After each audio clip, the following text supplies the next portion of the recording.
a little more than a year ago, pre-COVID, we had a circuit assembly, or district convention, I don't remember. But we had the privilege of having a Bethel representative there to give the final talk. He was not one of the governing body, but he was a fancy lad, because he told us about how he used to be a circuit overseer, and then he served at Brooklyn for years, and now he's serving at Warwick. So we had to hear his climb up the corporate pyramid. So I was awake at the time, my wife was not. And this guy is giving an old white guy who has spent years institutionalized in the Watchtower Society. And he is giving a talk in the South, and the audience is 80 to 90% black. And he gives a talk about slavery. So I'm like, how is this gonna go? Not about what you would expect, not well. He talks about Exodus 21:5, about what a loving provision it was that God put into the law code, how if a slave wanted to stay with his master, the master could put the slave up against the door and drive a big spike through his ear with a hammer. Sounds awful. Seems like you could do this in a less painful way. He didn't read the verse before it where it said that you could give your slave a wife and kids, and that if the slave went free, the master kept the wife and kids. It was a trap. It was emotional blackmail. So it's like, do you want your freedom, or do you want to stay with your wife and kids? You can pick whichever one you want. So if you don't want to give up your slave, there was a way to trap him. Cool. Also didn't talk about how if you killed your slave, it was a fine, 30 shekels of silver, or if you killed a Israelite, that was the death penalty. So slaves are not humans, or certainly not treated equally. They are chattel, which is bad. That's problematic. Also, the chapter, it seems pretty clear that female slaves were assumed to be sex slaves. Also cool. So he says how the ear, the big spike through the ear, is similar to our dedication to Jehovah when we get baptized. And I was like, you're not wrong. You are enslaved. You are expected to be a slave. It even uses that language. Not the comparison that I would want to draw. But that's just me. The Watchtower has an even better scheme than slavery, though, because you pay them for the privilege of giving them free labor. And you have to pay for your own housing and food, where if you were a slave, your master was responsible for that. So it's an even better scam. Good job, guys. The next part, though, was the part that was more problematic. Because you could dismiss the Old Testament as, that's not valid anymore because Jesus, that was a different time. So he talks about Onesimus, the runaway slave, and Paul's writing the letter back to Philemon's, Onesimus's enslaver, master, to take Onesimus back and to treat him as, because you're brothers, to be kind to him. Paul didn't say to free Onesimus, which, that seems like the right thing to do. So here is what Mr. Bethel Brother Boy says. He says that his greatest hope was that when Onesimus returned, and I'm waiting, and I'm like, that he will be freed by Philemon? Because that's the right answer. That's the easy answer. It's like, okay, maybe he's going to slightly redeem himself here. Nope. He says, his greatest hope is that when Onesimus returned, that Onesimus was the presiding overseer for their congregation's group of elders. So even if Philemon was the master in the day-to-day, he wasn't. That it was Onesimus who was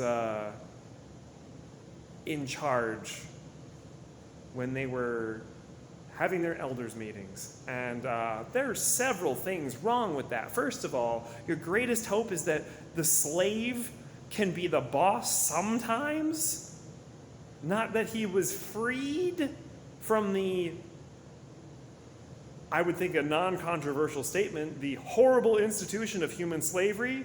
That's not ethical. No. That he's the presiding overseer. First of all, well, several things. Presiding overseer is not the current term, so keep up with Jehovah's space wagon here, brother. Second of all, the elders pitched to the congregation. First of all, the elders are just, they're no higher than the average witness. That's obviously a lie. But also, we were told that the presiding overseer, or the current coordinator of the body of elders, they're not the boss of the elders. Apparently, that's also a lie. You gave the game away here. This is supposed to be, you're not supposed to say these things. And the other thing is there was no bodies of elders like this. There was no presiding overseer. That title certainly did not exist. And from my limited understanding of the early Christian church, formalized stuff like that didn't appear until much later. Like Paul's letters, they were kind of informal house gatherings. They didn't have clear hierarchical structure like that. So not only is it a ridiculous anachronism, but it's not accurate for the time. So he's wrong.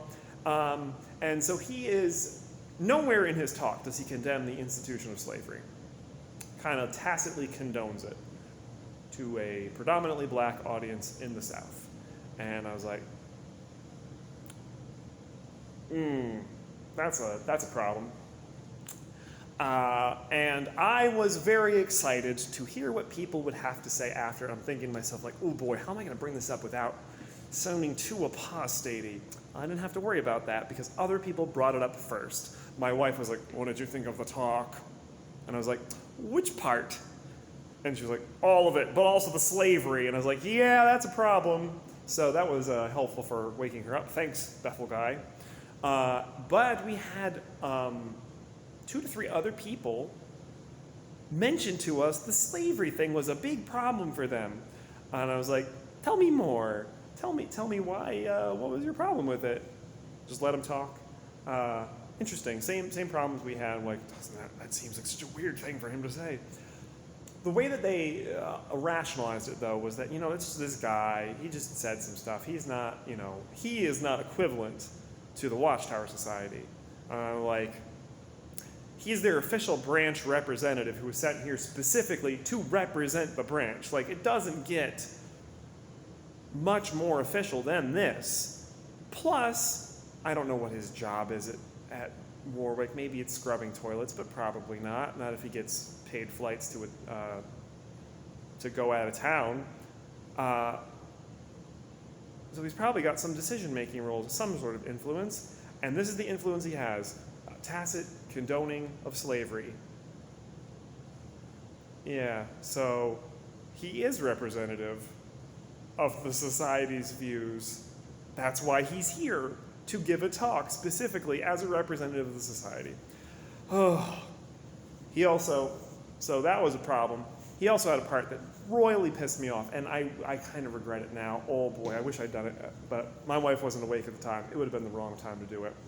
He has a part where he says, would anyone here say, anyone in the audience, would they say, I have a $100,000 certified check?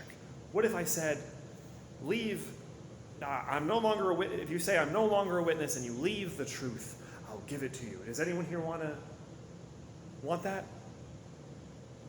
And I was like, oh boy, what a way to go out in a blaze of glory to be like, I do! Where is it? Oh, it doesn't exist? Oh, I guess you lied to me. I guess your analogy is dumb. So he goes on, he ups the, what about $1 million? What about $100 million? See, no one would take it. And I'm like, this is not proof that people wouldn't take your offer. This is because we're not stupid and we know it's not a real offer. You can't be like, what if I gave you $1 bazillion dollars to do something? See, no one would take it. No, because it's not a real offer. And everyone kind of like claps. I'm like, oh, you bunch of fucking idiots. It makes me so mad. So mad. Fallacious arguments. But boy, I was like, what a blaze of glory to stand up and walk down to the podium and put my hand out and be like, I would like my $100,000 check, please, and thank you. This is a nice severance package. It doesn't really make up for what you did to me, but I'll take it. Thank you. Please and thank you. Oh, boy. Probably would have hurt the waking up process for the wife, so it was the right call, but it would have been really funny. What a way to go. An audience of 4,000 or 5,000 people. Oh well.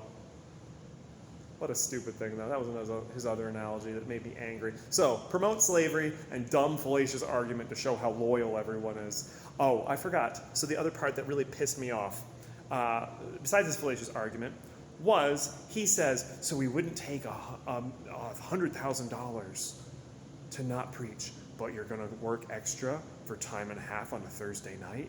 And I was like, fuck you. Some people got bills to pay.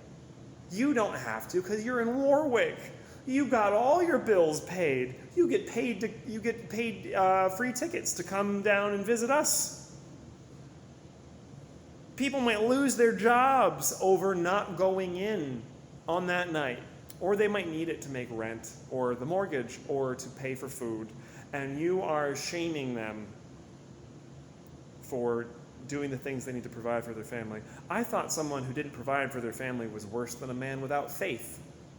So wouldn't it be worse to show up to the meeting and not be able to feed your kids than to do the reverse? I don't know. I think Jesus would understand. Thought his load was light. Seems you're putting an awfully heavy load on people to be like, you can never miss the meetings, no matter how difficult it is.